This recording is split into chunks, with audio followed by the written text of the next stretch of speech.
Hello, dreamers and wanderers of history. Welcome back to Somnus Sagas, where we unravel the wild, weird, and wonderful tales of the past under the cloak of night. I'm your guide, weaving stories that linger like a dream you can't quite shake. Tonight, we're diving into a world of velvet cloaks, poisoned chalices, and sandy trenches, because nothing says romance like a Renaissance matchmaker, or adventure like a warrior queen, and a canal that changed the world. We're starting with the chaotic art of finding love in the Renaissance, where your heart's desire was less about sparks and more about dowries, jewels, and dodging your nosy aunt. Then, we'll ride with Artemisia of Caria, a queen who sailed into battle against the Greeks and made history tremble. And finally, we'll dig into the Suez Canal, a marvel of engineering that stitched continents together at a cost no one saw coming. So dim the lights, grab a goblet of mead or coffee, no judgment, and let's slip into the shadows of history. Before we start, hit that like button if you love a good saga. Subscribe to Somnus Sagas and drop a comment telling me where you're tuning in from and what time it is. Are you in Tokyo at midnight? Chicago at dawn? I want to know who's joining this nocturnal journey.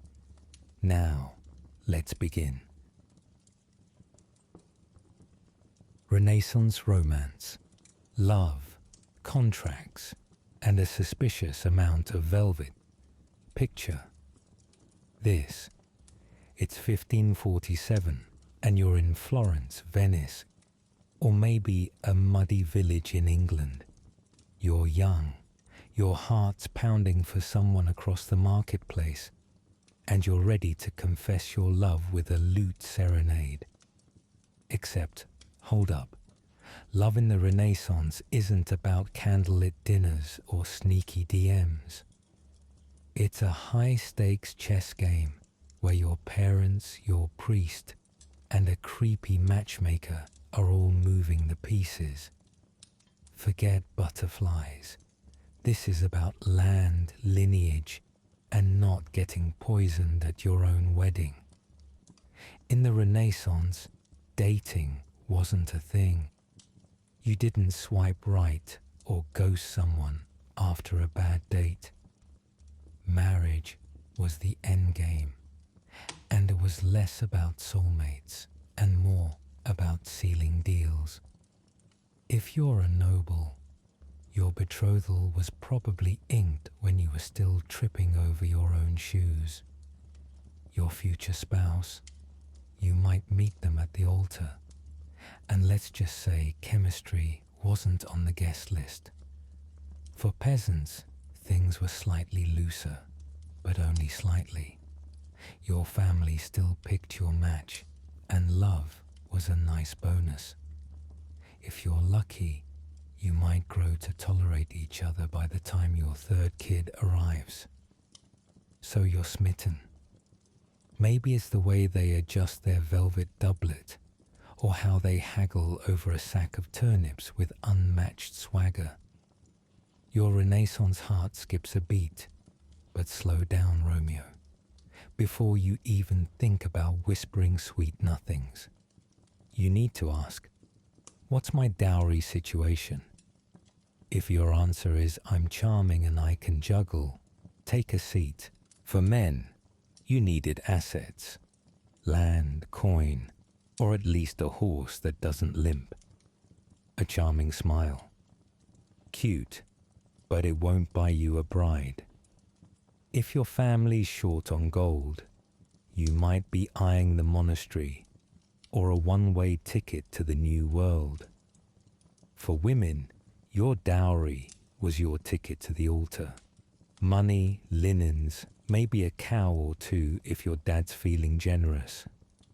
No dowry, Enjoy a long career spinning wool alone in a drafty attic. Love was optional. A good balance sheet was mandatory. Let's say you're a merchant's daughter in Venice and you lock eyes with a dashing apprentice at the Rialto market. Sparks fly, your heart's doing cartwheels, but unless your family's ledgers align, you're dreaming of a gondola that's never docking. Your dad's already negotiating with the rival family who's offering 3 goats and a spice route. Romance. That's for poets and people who don't mind starving. But wait, what if you're a noble? Enter the bizarre world of courtly flirtation, where love was less about touching and more about dramatic sighing. Picture a young lord in a frilly collar, writing sonnets about your eyes like twin sapphires, while you, the lady, pretend to be flattered but untouchable. It's performance art, not dating.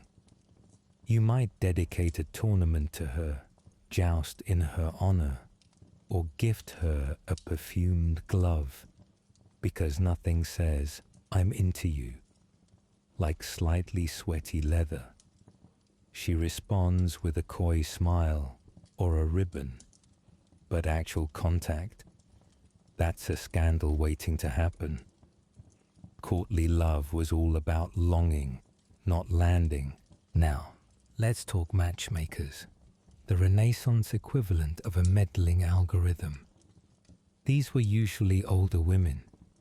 Think your aunt with a vendetta and a ledger who knew everyone's business. They'd broker marriages like they were trading spices, matching dowries to ambitions. In Italy, they were called censali, and they'd show up with a list of eligible bachelors, their land holdings, and their tendency to survive duels. Problem was, matchmakers weren't always honest.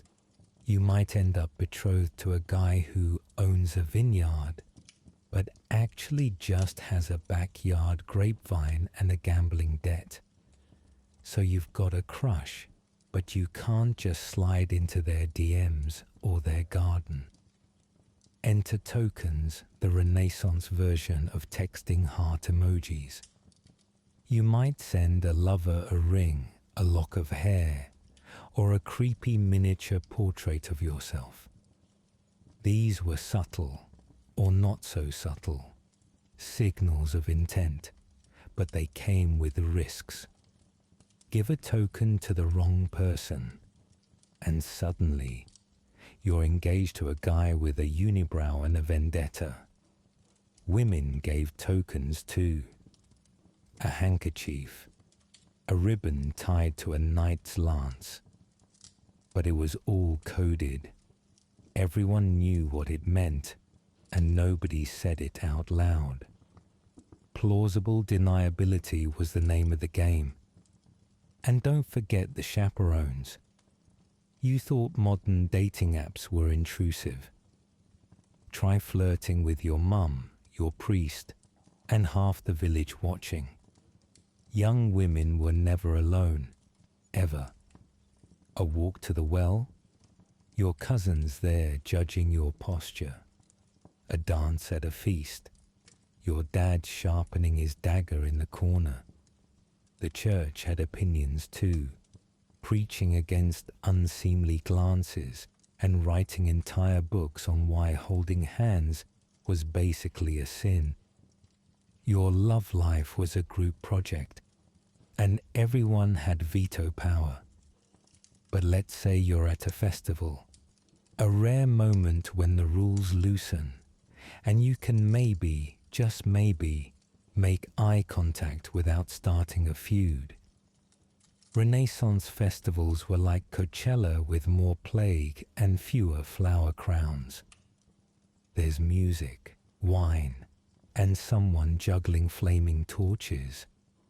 You might impress your crush by winning a dance or reciting a sonnet you definitely didn't steal from Petrarch. Dancing was your best shot at romance. A twirl, a hand graze, a moment of "is this allowed?" It was thrilling, but one wrong move, and the village gossip network would have you married or excommunicated by sunrise. Now, what if you're bold? You write a secret letter, the Renaissance equivalent of a risky text at 3 a.m. You pour your heart onto parchment, maybe sprinkle it with rosewater, and bribe a servant to deliver it. But beware, letters were intercepted, read aloud at church, or used as evidence in a scandal. You had to be cryptic. My soul is a ship lost in the sea of your grace, because saying, "I like you," could land you in a convent. And if you're really reckless, you elope. Picture sneaking out at midnight, dodging guards, and marrying in a shady chapel with a bribed priest and a stray dog as your witness. Congratulations, you've just started a family feud, possibly a war. But some couples pulled it off, becoming legends whispered about at banquets. Love, it turns out, was the ultimate rebellion. So you're married, the dowry's paid, the priest's happy, and someone's already spilled wine on your new doublet. But what happens when the honeymoon phase fades? Divorce wasn't an option unless you could prove your spouse was a heretic or, weirdly, a secret cousin. Annulments were rare and required bribing half of Rome. Most couples just gritted their teeth, slept in separate beds, and let passive-aggressive lute playing become their love language. Affairs happened. Nobles had courtly lovers, peasants had helpful neighbors, but the church was always watching, ready to ruin your day. If your spouse dies, though, everything changes. Widowhood was like hitting the Renaissance jackpot, especially for women. Suddenly, you're managing land, picking suitors, and maybe even saying no to marriage altogether. Widows were the rock stars of the era, free, powerful, and occasionally terrifying. Remarriage was common, but this time, you might actually choose someone you like. Wild, right? In the end, Renaissance romance was a tangle of desire, deals, and danger. You might dream of love, but you'd settle for a good dowry and a spouse who doesn't snore. Because in a world of plague, politics, and poison, love was a luxury.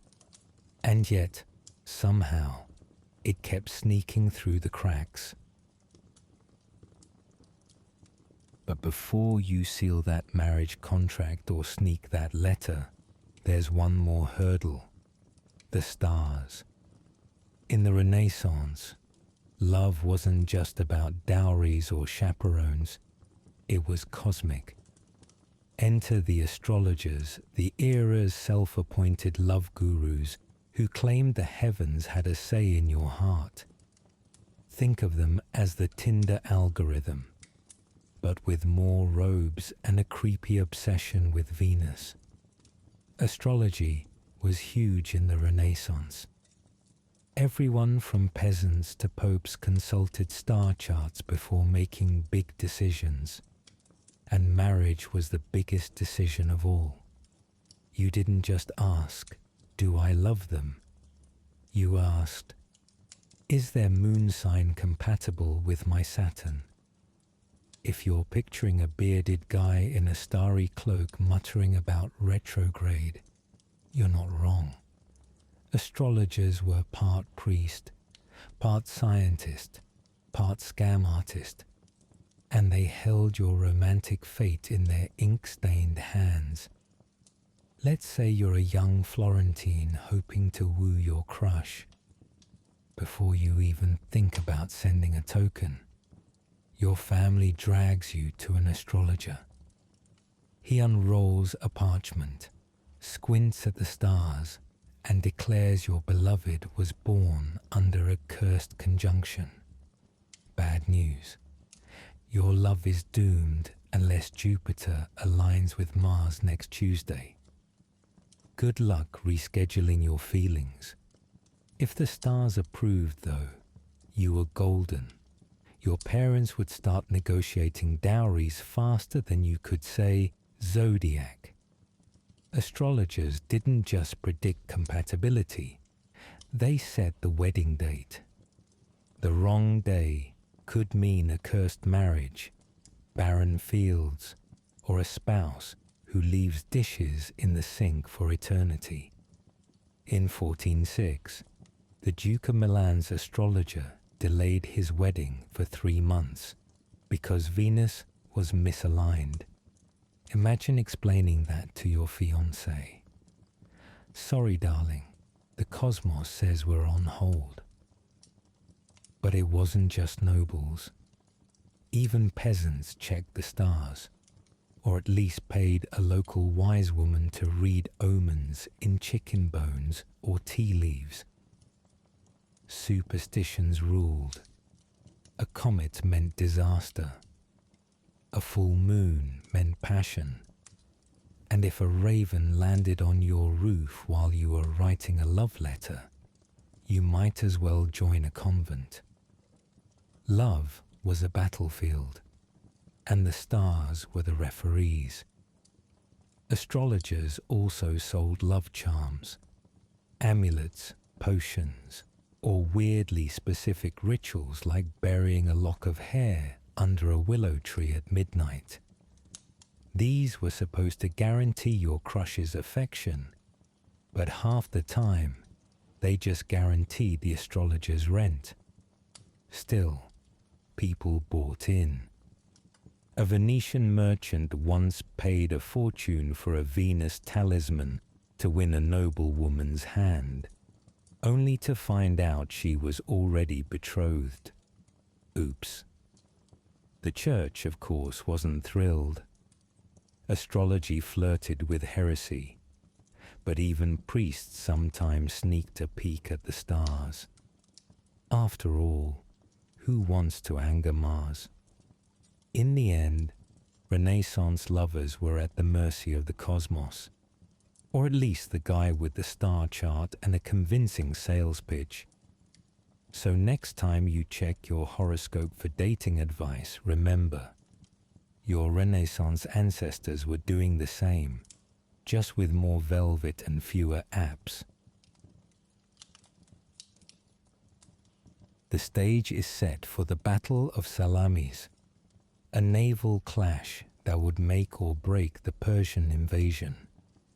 The Greeks, led by Themistocles, lure Xerxes' massive fleet into a narrow strait. Artemisia commands 5 carrion warships, her banners snapping in the wind. The battle's chaos, ships ramming, oars splintering, men screaming as they sink in bronze armor. Artemisia's in the thick of it, her ship dodging Greek triremes like a dancer in a storm. Here's where it gets wild. Her ship's cornered by a Greek vessel, and one of her own allies, a Persian ship, is blocking her escape. What does she do? She rams the Persian ship, sinks it, and sails free. The Greeks think she's one of them, and Xerxes, watching from a cliff, assumes she sank an enemy. My men have become women, and my women men, he reportedly says, half impressed, half confused. Artemisia doesn't just survive Salamis, she outsmarts everyone. The Persians lose the battle, and Xerxes' invasion starts to crumble. Artemisia, ever the pragmatist, advises him to retreat. This time, he listens. She escorts his son to safety, sails home, and lives to fight another day. Her story fades after Salamis. No grand tomb, no statues, but her legend lingers. She was a queen who didn't just rule. She sailed, fought, and outwitted an empire. Herodotus, bless his dramatic heart, might have spiced up the details, but even his skeptics can't deny Artemisia's impact. She was no myth, she was real, commanding ships in a world that told women to stay ashore. Her legacy isn't in stone, it's in the tide she turned and the courage she carved into history's memory. Artemisia of Caria, the queen who sailed against empires now. Let's shift gears to a woman who didn't just defy expectations, she sank them. Meet Artemisia of Caria, a 5th century BCE queen who ruled a coastal kingdom, commanded warships, and stared down the mightiest empire of her day, Persia. Her story isn't carved in marble or sung in epic poems, but is written in the waves she conquered and the enemies she outwitted. Artemisia ruled Caria, a rugged slice of modern-day Turkey under the shadow of the Persian Empire. She wasn't just a queen, she was a strategist, a sailor, and a warrior who fought on the front lines. Her people, the Carians, were seafaring folk. Think pirates with better manners and a knack for alliances. Artemisia inherited her throne from her father, and her grit from a world that didn't expect women to wield swords, let alone fleets. Enter Xerxes, the Persian king with a chip on his shoulder and an empire to prove it. In 480 BCE, he's hell-bent on crushing Greece, avenging his father Darius's defeat at Marathon.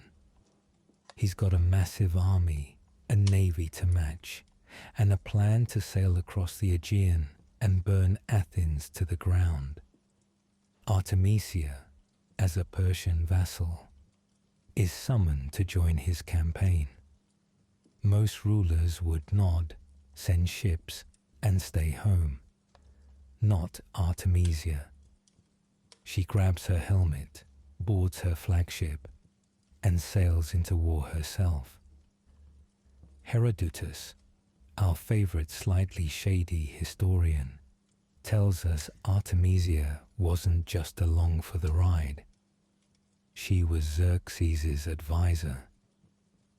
Picture this: a war council packed with bearded generals, and there's Artemisia, cool as a sea breeze, telling the King of Kings his plans got holes. She warns him not to fight the Greeks at sea. Their navy's scrappy, she says. Stick to land, where your numbers will crush them. Did Xerxes listen? Of course not. Men and their egos, right? On November 17, 1869, the world watched as the first ship sailed through. Empress Eugénie of France led the parade on a yacht, followed by a flotilla of kings, princes, and dignitaries. Cannons fired, crowds cheered, and telegraphs buzzed with news of a new era. The Suez Canal cut travel time from Europe to Asia by half, turning weeks into days. Trade exploded. Spices, silk, tea, and opium flowed faster than ever. The British, smelling profit, bought Egypt's shares in 1875, cementing their grip on the canal and soon Egypt itself. But let's talk about the cost. The fellahin who dug the canal. They got no statues, no parades. Many returned to their villages, if they returned at all, with nothing but scars. Egypt's economy tanked under the debt from the project, paving the way for British occupation. For the Bedouin tribes whose lands the canal crossed, it was a scar on their desert, disrupting trade routes and grazing grounds. The canal connected the world, but it fractured lives.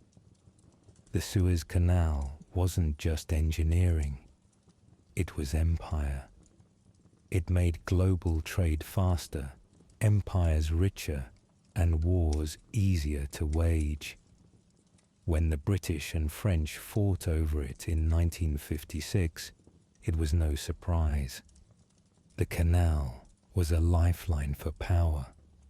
Even today, it carries 10% of global trade, a testament to its audacity and its scars.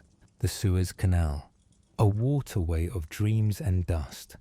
Let's fast forward to the 19th century, where a French diplomat with a dreamer's heart and an engineer's mind decides to carve a canal through the Egyptian desert. The Suez Canal wasn't just a ditch.